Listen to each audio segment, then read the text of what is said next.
आपलं सरकार आल्यापासून पद्धतशीरपणे बदनामी करण्याचा प्रयत्न करतात.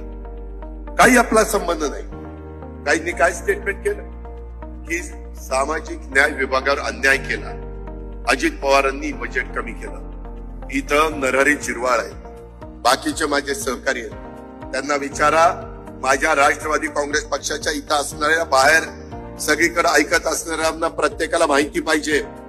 बाबांनो, यंदाचा 7,20,00,000 रुपयाचा अर्थसंकल्प महाराष्ट्राचा सादर करत असताना महायुतीच्या सरकारने जवळपास 40% गेल्या अर्थसंकल्पापेक्षा आपण अनुसूचित जमाती म्हणजे आदिवासी विकास विभागाला वाढून दिले.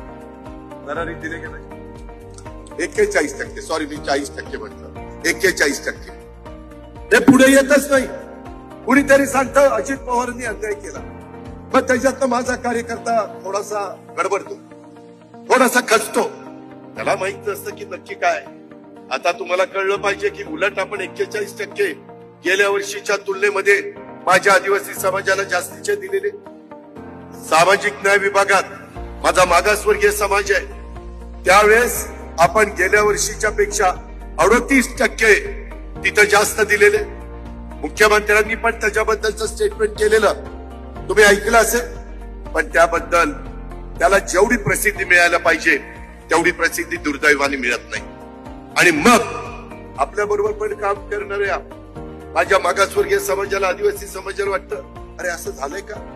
अजित पवार आणि त्यांचे सगळे सहकारी आणि राष्ट्रवादी काँग्रेस पक्षाचे नेतेगण फक्त शिवशाहू फुले आंबेडकरांच्या विचारधारेने चला एवढं भाषणापुरतं सांगतात का. नाही, आम्ही प्रत्येक गोष्ट कृतीमध्ये करतोय. महाराष्ट्रवादी